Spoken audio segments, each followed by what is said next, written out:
Good morning students, how are you. I hope आप बिल्कुल सही होंगे और हमारे जो वीडियोस हैं उन्हें आप बिल्कुल फॉलो कर रहे होंगे, देख रहे होंगे सभी बच्चे। मैं अमित कुमार यादव एपीएस बासनी जो अपना यूट्यूब चैनल है उस पर आप सभी का स्वागत करता हूं। और आज का जो अपना टॉपिक है वो 11th क्लास जो हिंदी मीडियम वाले जो बच्चे हैं उनके लिए है और बेहद इम्पोर्टेंट टॉपिक आज हम आपको पढ़ाने जा रहे हैं। वाकई में ही इस टॉपिक से संबंधित जो सवाल होते हैं वो परीक्षाओं में पूछे जाते हैं, सभी प्रकार की परीक्षाओं में। और आपकी 11th जो क्लास है, इस 11th क्लास के हाफ ईयरली और ईयरली जो एग्ज़ाम हैं उनमें भी यहाँ से ज़रूर सवाल आता है और साथ ही साथ सवाल आते हैं प्रतियोगिता परीक्षाएं जो होती हैं उनके अंदर। तो बहुत ही इम्पोर्टेंट टॉपिक है जिसके ऊपर आज हम चर्चा करने वाले हैं। और टॉपिक का जो नाम है वो है माइटोकॉन्ड्रिया। क्या नाम है? माइटोकॉन्ड्रिया। ओके, बहुत ही इम्पोर्टेंट है। ठीक है, इस पर आप लिखा लीजिए IMP। ठीक है, इम्पोर्टेंट है और ये समझ लीजिए कि ये परीक्षा में कन्फर्म आएगा। ठीक है, और परीक्षाओं में इससे संबंधित सवाल जो होते हैं वो हमेशा पूछे जाते हैं। पूरे पाठ में दो ही ऑर्गेनेल्स हैं, दो ही कोशिकांग हैं जहाँ से सबसे ज़्यादा सवाल पुटअप किए जाते हैं। एक तो माइटोकॉन्ड्रिया और दूसरा होता है हरित लवक जो कि पादप कोशिकाओं की एक संरचना होती है। ठीक है, उसके बारे में तो यहाँ पर आज हम जो है माइटोकॉन्ड्रिया के ऊपर जिक्र करेंगे और इसे समझेंगे कि माइटोकॉन्ड्रिया जो है इसकी खोज किसके द्वारा की गई थी और किस प्रकार से ये समझ लीजिए कि खोज के साथ साथ इसकी स्ट्रक्चर, अल्ट्रा स्ट्रक्चर, इसके फंक्शन, एवरीथिंग, यानी कि जो भी इसके बारे में। ठीक है, 30 वो कहते हैं ना 360 डिग्री एनालिसिस करेंगे हम इसका कि 360 डिग्री का मतलब ये है कि इसके बारे में आज हम कंप्लीट जानकारी जो है वो प्राप्त करने वाले हैं। So let's begin class. Be careful और बिल्कुल ध्यान से सुनना और जो भी बोर्ड के ऊपर लिखा जाए उसे नोट करते हुए चलना। ठीक है, तो सबसे पहले हम बात करते हैं इसकी खोज के बारे में कि माइटोकॉन्ड्रिया जो है इसकी खोज किसके द्वारा की गई थी। तो एक वैज्ञानिक थे जिनका नाम था कोलिवर। क्या नाम था? कोलिकर नाम था। तो आप लिख लीजिए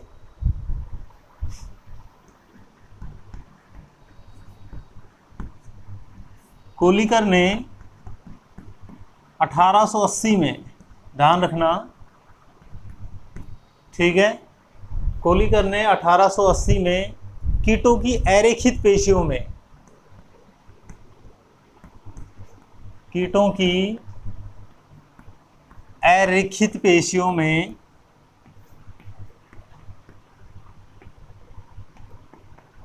कीटों की जो अरेखित पेशियां होती हैं उनके अंदर किसे खोजा था? माइटोकॉन्ड्रिया को खोजा था। तो कोलिकर के द्वारा खोज की गई थी 1880 के अंदर। और कीटों की जो अरेखित पेशियां होती हैं, अनसैचुरेटेड जो मसल्स होती हैं, उनके अंदर इसे खोजा गया था। क्योंकि यहाँ पर सिर्फ आपको याद रखना है कि पेशियां जो होती हैं वो रेखित, अरेखित और कार्डियक 3 प्रकार की होती हैं। ठीक है, तो कीटों की जो अरेखित पेशियां होती हैं और इन पेशियों के बारे में आप उच्च कक्षाओं में अध्ययन करेंगे। ठीक है, यहाँ आप सिर्फ इतना याद रखेंगे कि पेशियां जो होती हैं वो रेखित, अरेखित और कार्डियक, ठीक है, या हृदयक जिन्हें कहा जाता है, 3 प्रकार की पेशियां होती हैं। तो किन प्रकार की पेशियों में खोज की गई थी?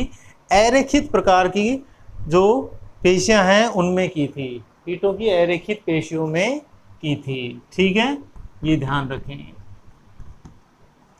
ओके, अब इसके पश्चात एक वैज्ञानिक और हुए, लगभग 1887 के आसपास की बात है। कब की है? 1894 की। आल्टमैन एक वैज्ञानिक थे जिनका नाम क्या था? अगर इसकी बायोग्राफी को हम चेक करें तो आल्टमैन नामक एक वैज्ञानिक थे जिन्होंने 1894 में क्या किया? आल्टमैन ने 1894 में इसे बायोप्लास्ट नाम दिया। हालांकि अभी तक इसका माइटोकॉन्ड्रिया नाम नहीं दिया गया है, लेकिन इस संरचना की खोज की बात करें तो संरचना की जो खोज है वो ज़रूर कर दी गई थी। कोलिकर के द्वारा देखा गया था इन्हें, सबसे पहले ऑब्जर्व जो किया गया था वो किसके द्वारा? कोलिकर के द्वारा। आल्टमैन ने इन्हें बायोप्लास्ट नाम दिया। क्या नाम दे दिया? बायोप्लास्ट। आल्टमैन के द्वारा इन्हें क्या नाम दिया गया? बायोप्लास्ट नाम दिया गया। ओके, इसके पश्चात एक वैज्ञानिक और आए लगभग 1897 के आसपास, इन्होंने इसे माइटोकॉन्ड्रिया नाम दिया, ठीक है। और बाद में एक वैज्ञानिक और आए जिन्होंने इसे क्या नाम दे दिया, माइटोकॉन्ड्रिया। बेंडा ने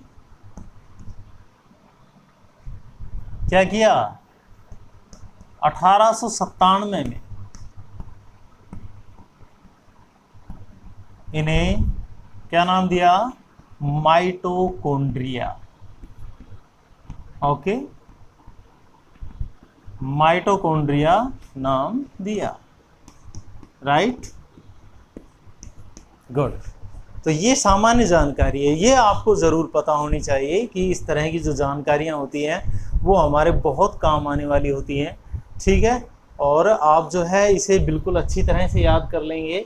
अक्सर जो मिलान वाले क्वेश्चन आते हैं उनके अंदर ज़रूर वैज्ञानिकों से संबंधित सामने स्ट्रक्चर को रख दिया जाता है और कहा जाता है कि निम्न को आपस में सुमेलित कीजिए। तो इन वैज्ञानिकों के नाम भी आपको ज़रूर याद रखने होते हैं कि किन्हें इसकी खोज की, ऑब्जर्व किन्हें किया था, नाम किसके द्वारा दिया गया था। अक्सर बहुत सारी ऐसी स्ट्रक्चर, ऐसी संरचनाएं होती हैं जिनको एब्जर्व को कोई और करता है, यानी कि जिनकी जो खोज है या जो सबसे पहले किसी और के द्वारा देखी जाती हैं, लेकिन बाद में नाम किसी और के द्वारा दिया जाता है, ठीक है। एक वैज्ञानिक और थे, ये तो कीट का मतलब क्या हो गया, जंतु हो गए, ठीक है, एनिमल्स हो गए। कीट का मतलब तो क्या हो गया, एनिमेलिया हो गया। लेकिन एक वैज्ञानिक और थे जिनका नाम था मिविस, और मिविस ने क्या किया था कि सबसे पहले इन्हें किन में देखा था, पादप कोशिकाओं में इसका अध्ययन किया था, ठीक है। तो ये इनके बारे में सामान्य जानकारी है जिसे आप नोट कर सकते हैं, ठीक है। अब हम बात करें अगर माइटोकॉन्ड्रिया की संरचना की, तो स्ट्रक्चर जो होती है वो किस प्रकार की होती है, उसके ऊपर अगर हम जिक्र करें संरचना,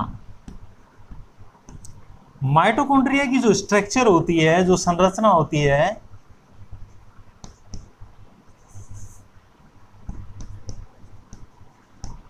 स्ट्रक्चर जो है इसकी, उसकी अगर हम बात करें तो माइटोकॉन्ड्रिया जो होता है डियर स्टूडेंट, माइटोकॉन्ड्रिया जो होते हैं उनकी लंबाई चौड़ाई किस प्रकार की होती है उसके बारे में हम, क्योंकि अल्ट्रा स्ट्रक्चर और स्ट्रक्चर में थोड़ा सा फर्क होता है। तो स्ट्रक्चर का मतलब इसकी लंबाई चौड़ाई वगैरह कितनी होती है। तो माइटोकॉन्ड्रिया जो होता है, हम माइटोकॉन्ड्रिया को MC लिख सकते हैं, कि शायद मेरे हिसाब से आप समझ जाएंगे उसे। माइटोकॉन्ड्रिया एक दोहरी, क्या लिख सकते हैं आप यहाँ पे कि माइटोकॉन्ड्रिया, ठीक है, छड़ के आकार के या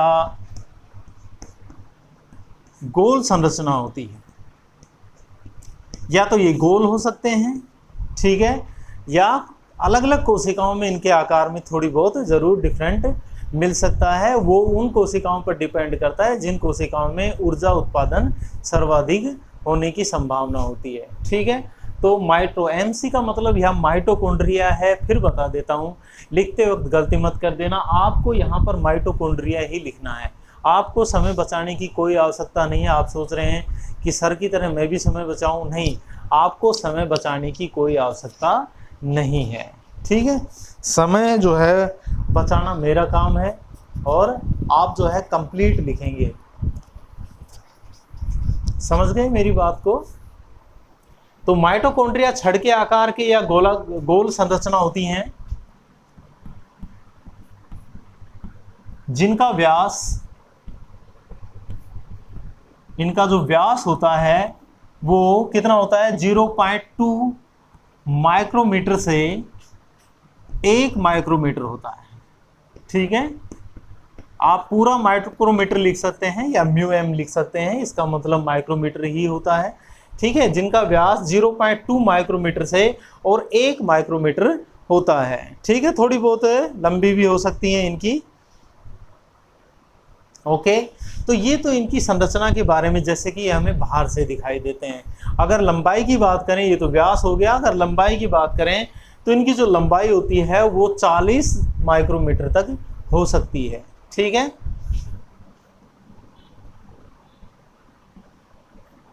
इनकी लंबाई 40 माइक्रोमीटर तक होती है, ओके, इनकी जो लंबाई होती है वो 40 माइक्रोमीटर तक हो सकती है। ये आपको याद रखने की चीज़ है, इसे आप जल्दी से नोट कर लीजिए, फिर हम इसकी अल्ट्रा स्ट्रक्चर के बारे में आपको बताने वाले हैं।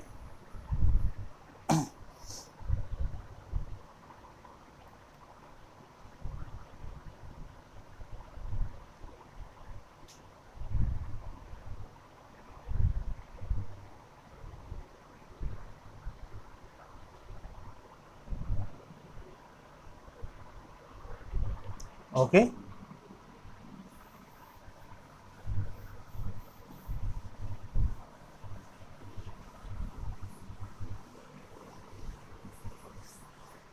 अब देखिए हम कैसे संरचना की बात करें, परासंरचना, तो आप टॉपिक डाल सकते हैं माइटोकॉन्ड्रिया की परासंरचना या अल्ट्रा स्ट्रक्चर।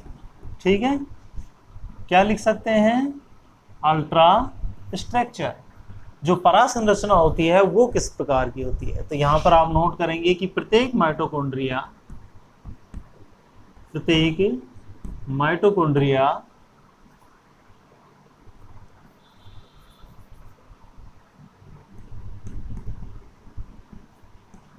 दोहरी कला युक्त कोशिकांग है, राइट। यानी कि दो कला होती है इसके अंदर, ऊपर जो बाहर इसके जो आवरण होता है वो कितना होता है, वहां पर दो परतें, दो झिल्लियां पाई जाती हैं, एक बाह्य झिल्ली और एक आंतरिक झिल्ली। तो प्रत्येक माइटोकॉन्ड्रिया दोहरी कला युक्त कोशिकांग होता है, ये आपको याद रखने की जरूरत है। ठीक है, तो प्रत्येक जो माइटोकॉन्ड्रिया होता है वो एक ऐसा कोशिकांग है जो डबल लेयर्ड होता है। ठीक है, बाहरी झिल्ली चिकनी होती है, अगर बाहरी झिल्ली की बात करें तो काफी चिकनी होती है, वो बाहरी झिल्ली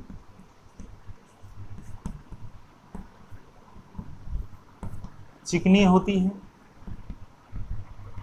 तथा जो भीतर वाली यानी कि जो कौन सी झिल्ली होती है, जो आंतरिक झिल्ली होती है, तथा आंतरिक झिल्ली उंगलियों के समान, आंतरिक जो झिल्ली होती है वो क्या करती है, आंतरिक झिल्ली माइटोकॉन्ड्रिया की अधात्री में, माइटोकॉन्ड्रिया की जो अधात्री होती है अर्थात उसका जो मैट्रिक्स होता है, जो बीच में भरा हुआ जो पदार्थ होता है वो अधात्री कहलाता है उसका। तो क्या कहा गया है, तथा आंतरिक झिल्ली माइटोकॉन्ड्रिया की अधात्री में उंगलियों के समान उभार बनाती है। ठीक है, जो उंगलियां होती हैं आपने देखा होगा, उंगलियों के समान उभार बनाती हैं, समझ गए, उंगलियों के समान उभार बनाती हैं, ये आपको याद रखना है, ये बहुत इंपॉर्टेंट है। इन उभारों को क्या कहा जाता है, अक्सर क्वेश्चन पूछा जाता है कि क्रिस्टी क्या होते हैं। ठीक है, तो आप क्या बताएंगे कि माइटोकॉन्ड्रिया की जो स्ट्रक्चर होती है, जो संरचना होती है, उसमें उसकी जो आंतरिक झिल्ली होती है, वह आंतरिक झिल्ली माइटोकॉन्ड्रिया के अधात्री में अंगुली जो हमारी होती हैं इनके समान उभार बनाती है, और इन उभारों को ही क्या कहा जाता है, क्रिस्टी कहा जाता है। तो यहाँ पर आप लिख सकते हैं कि माइटोकॉन्ड्रिया की अधात्री में उंगलियों के समान उभार बनाती है, इन उभारों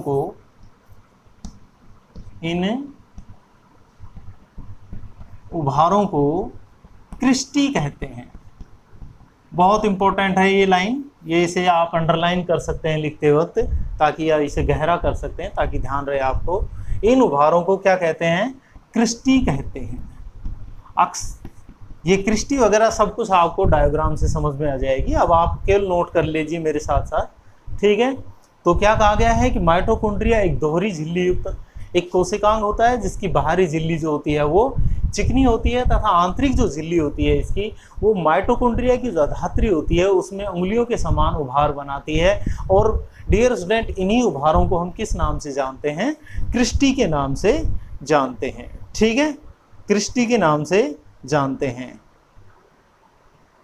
ओके, नेक्स्ट, दोनों झिल्लियों के मध्य, लाइन चेंज कर लेना यहां से, दोनों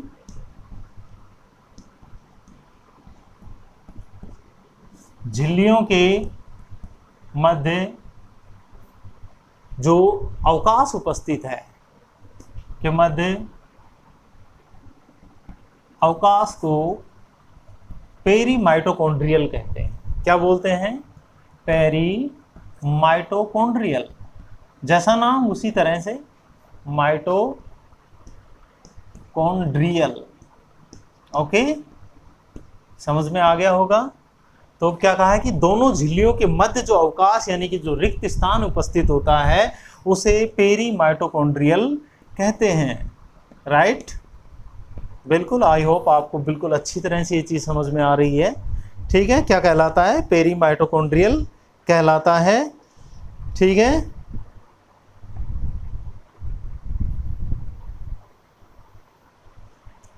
ओके।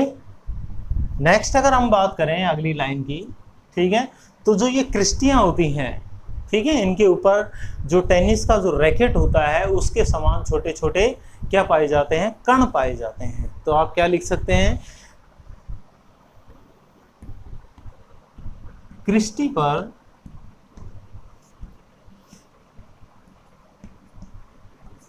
रैकेट के समान। रैकेट तो देखे होंगे आपने, टेनिस का रैकेट देखा होगा। टेनिस के रैकेट की आकृति इस प्रकार की होती है, यूं ऐसा ही होता है।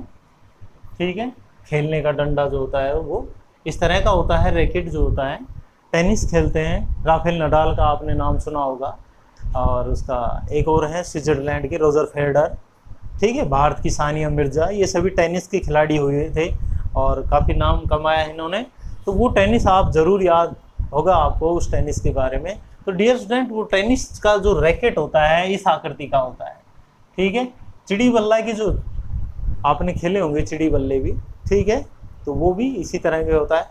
तो क्रिस्टी के ऊपर इसी आकृति के क्या पाए जाते हैं? क्रिस्टी पर रैकेट के समान क्या पाए जाते हैं? कण पाए जाते हैं, छोटे छोटे। तो क्रिस्टी पर रैकेट के समान छोटे छोटे असंख्य, बहुत ज्यादा असंख्य कण पाए जाते हैं। ठीक है, पाए जाते हैं। इन कणों को ऑक्सीसोम कहते हैं। ध्यान रखना इस लाइन को भी। इन कणों को क्या कहते हैं? ऑक्सीसोम।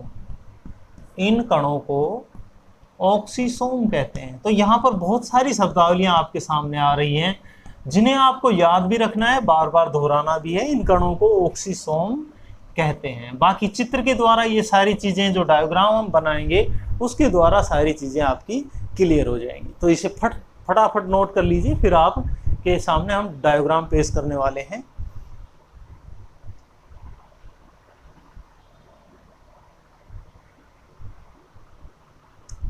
लिख लिया? तो इन कणों को क्या कहा जाता है? ऑक्सीसोम कहा जाता है। और इनके अंदर जो श्वसन की जो प्रक्रिया होती है, कोशिकाएं जो श्वसन करती हैं, ठीक है, श्वसन दो प्रकार का होता है।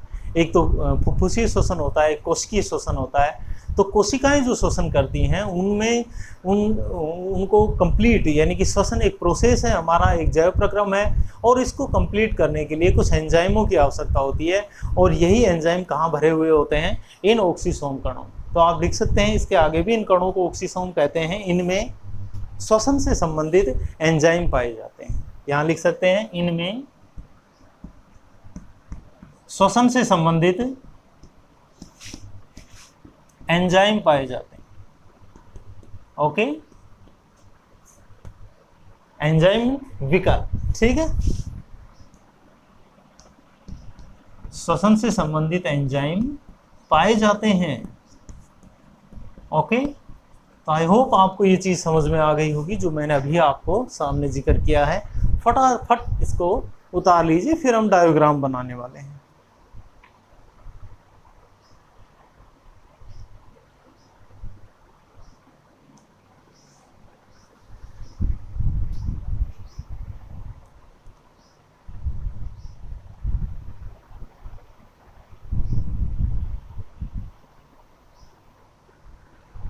मिटा दो इसको, स्क्रीनशॉट ले लिया करो, या फिर इसको पॉज करके जब आप लिख सकते हैं। लेकिन लिखना बहुत ज़रूरी है। क्यों? अगर लिखेंगे नहीं तो याद नहीं रहेगा आपको, क्योंकि केवल वीडियो को देखना ही उद्देश्य नहीं होता है कि चलो देख लिया, हमारा जो फॉर्मेलिटी है वो पूरी हो गई। नहीं, हम जो मेहनत कर रहे हैं उस मेहनत का परिणाम भी तो आना चाहिए।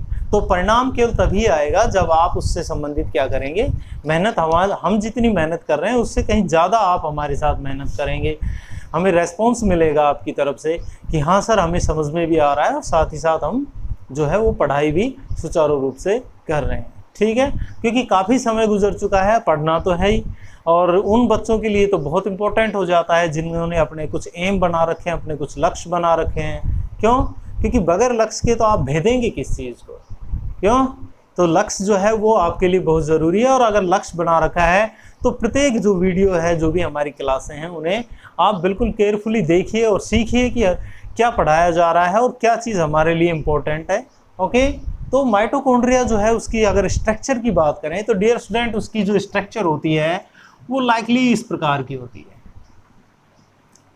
ठीक है, कुछ इस प्रकार से माइटोकॉन्ड्रिया जो होता है वो नजर आता है।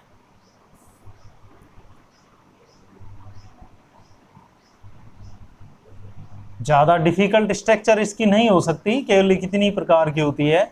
और जो आंतरिक जो झिल्ली होती है, ये बाह्य झिल्ली माने, और इसको अगर हम आंतरिक झिल्ली मानते हैं तो आंतरिक जो झिल्ली होती है वो इस प्रकार से उंगलियों के समान क्या बनाती है, उभार बना लेती है।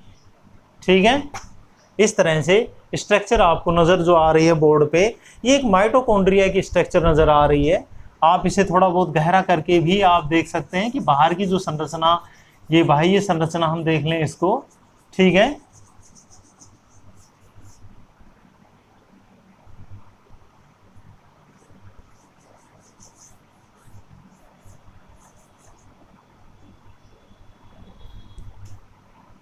और ये इसकी आंतरिक झिल्ली की अगर हम बात करें तो आंतरिक जो झिल्ली होती है वो क्या करती है कि उंगलियों, ये उंगलियां सी नज़र आ रही हैं आपको दोनों साइडों में, ये उंगलियां सी जो आपको नज़र आ रही हैं, यही क्या होती हैं, यही कृष्टि होती हैं, और क्या है।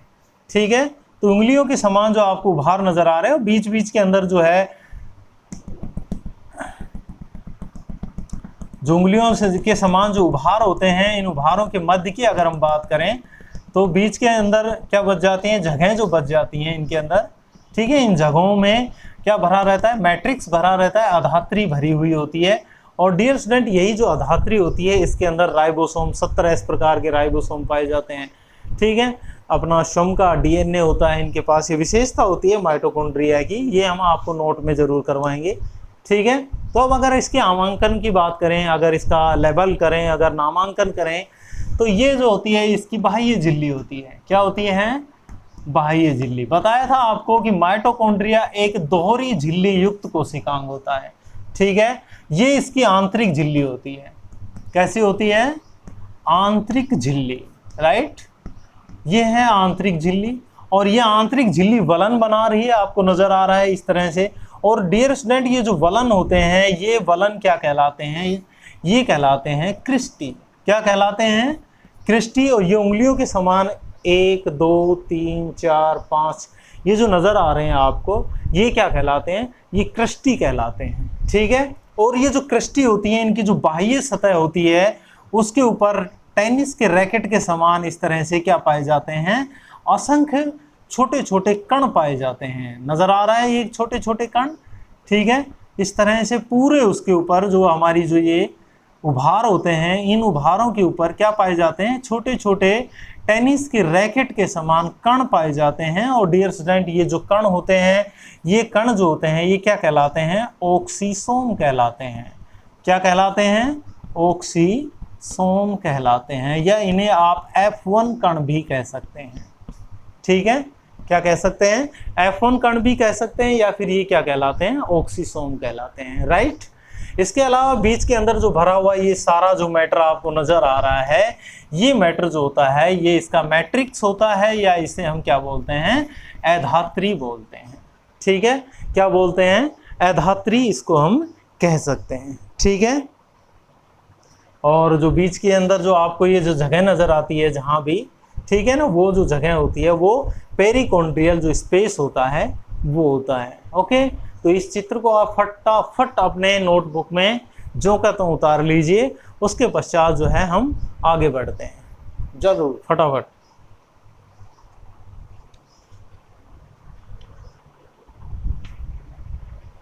बना लिया होगा। अब इसके पश्चात हम बात करते हैं किसकी, मिटा दूं इसको, ओके। स्क्रीनशॉट लेके या फिर आप इसको पॉज करके इसके चित्र बनाएंगे। इसके पश्चात अगर हम इसके रासायनिक संगठन की बात करें तो नेक्स्ट टॉपिक डाल लीजिए माइटोकॉन्ड्रिया का रासायनिक संगठन, कि इसके अंदर होता क्या क्या है। ठीक है, माइटोकॉन्ड्रिया के अंदर क्या क्या चीजें उपस्थित होती हैं। तो लिखिए, माइटोकॉन्ड्रिया में 65 से 70% क्या होता है, प्रोटीन होता है। ठीक है, माइटोकॉन्ड्रिया में 65 से 70% प्रोटीन, 25 से 30%, कितना, 25 से और 30% इसके अंदर लिपिड होती है। लिपिड मीन्स वसा। ठीक है, लिपिड, ओके। तथा कुछ मात्रा में डीएनए व आरएनए पाया जाता है, तथा कुछ मात्रा में डीएनए व आरएनए भी पाया जाता है। मोस्टली जो डीएनए और आरएनए होते हैं डियर स्टूडेंट, बहुत इंपॉर्टेंट है आपके लिए। और इस क्वेश्चन को कई बार छोटी परीक्षाओं में नहीं, एक बहुत ही बड़ी परीक्षा बायोलॉजी वाले बच्चों के लिए होती है, जिसे हम कहते हैं नीट का एग्जाम। और नीट के एग्जाम में इस क्वेश्चन को कई बार रिपीट किया गया है कि कोशिका में उपस्थित वे 2 कोशिकांग कौन कौन से हैं जिनके पास अपना खुद का डीएनए होता है।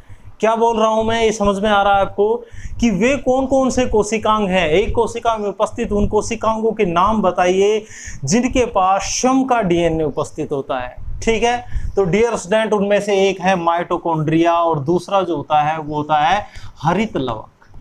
ये दोनों के दोनों ऐसे कोशिकांग हैं जिन कोशिकांगों के पास अपना खुद का डीएनए उपस्थित होता है। इस लाइन को आप चाहे नोट करके कहीं भी नोट कर सकते हैं। ठीक है, जरूर लिखना इसको, चाहे तो इसके जस्ट नीचे नोट करके लिख सकते हैं आप, NOTE करके लिख सकते हैं। ठीक है, बहुत ही इंपॉर्टेंट चीज है ये आपके लिए। क्या कि माइटोकॉन्ड्रिया के पास खुद का श्रम का डीएनए होता है, बाकी किसी भी कोशिकांग के पास नहीं होता है। क्यों? क्योंकि कोशिकांग जो डीएनए जो होता है वो हमेशा किसके अंदर पाया जाता है, वो एक आनुवांशिक पदार्थ है और वो हमेशा कहाँ पाया जाता है, केंद्रक के अंदर पाया जाता है। राइट, तो इसे आप नोट करके लिख लेना कि माइटोकॉन्ड्रिया के पास श्रम का डीएनए उपस्थित होता है। एक दोहरी कोशिकांग युक्त कला भी है। ये भी माइटोकॉन्ड्रिया और हरित लवक 2 ही होते हैं जो कि डबल लेयर्ड होते हैं। ठीक है, तो आरएनए और डीएनए भी इसके अंदर कुछ मात्रा में उपस्थित होता है। साथ ही साथ 2 दूसरी चीजें होती हैं इसमें, 17 प्रकार के राइबोसोम तथा इसकी अधात्री में, ऐसे भी नोट कर सकते हैं, अधात्री में 70S प्रकार के राइबोसोम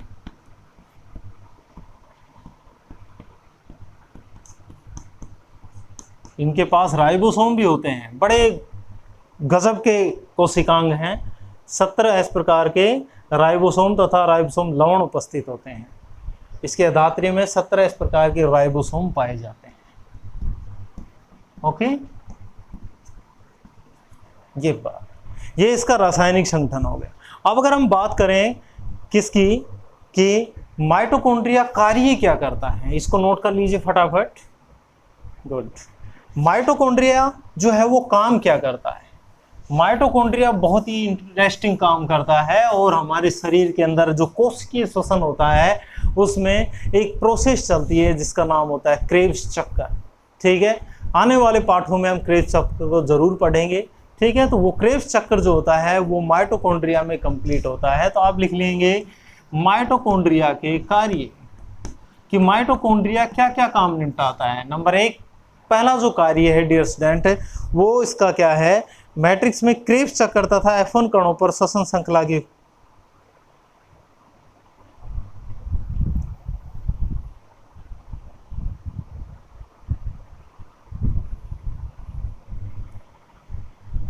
माइटोकॉन्ड्रिया में श्वसन संबंधी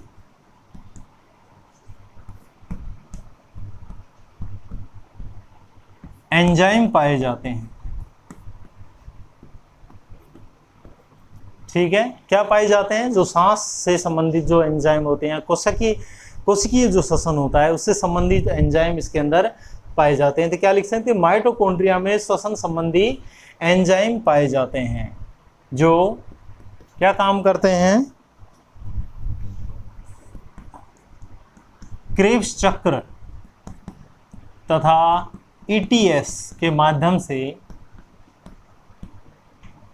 इलेक्ट्रॉन ट्रांसफर सिस्टम होता है ये, ठीक है। क्रेब्स चक्र तथा, ये लाइनें आपको समझने की जरूरत नहीं है क्योंकि ये आगे आने वाले चैप्टरों में है। क्रेब्स चक्र और ETS ये बिल्कुल डिटेल में होगा क्योंकि ये काफ़ी बड़ी है, जिसे मैं फिलहाल आपको नहीं बता सकता, समझा नहीं सकता। उसका रीज़न है क्योंकि ये काफ़ी बड़ी प्रोसेस होती है। ठीक है, तो आपको केवल याद रखना है कि माइटोकॉन्ड्रिया में श्वसन संबंधी एंजाइम पाए जाते हैं जो क्रेब्स चक्र तथा ETS के माध्यम से क्या करते हैं? ATP का उत्पादन करते हैं। ATP का उत्पादन करते हैं। ATP मीन्स एनर्जी, यानी कि ऊर्जा। यहाँ कोष्टक में आप लिख सकते हैं अगर ध्यान रखें तो। किसका उत्पादन करते हैं? ऊर्जा का उत्पादन करते हैं, यानी कि ATP का उत्पादन करते हैं। और यही ATP क्या काम आती है? हमारी जो कोशिकीय जो श्वसन की प्रक्रिया है या दूसरी बहुत सारी जो मेटाबॉलिज्म की जो प्रोसेस होती हैं उनके अंदर काम आती है यही ATP। ठीक है,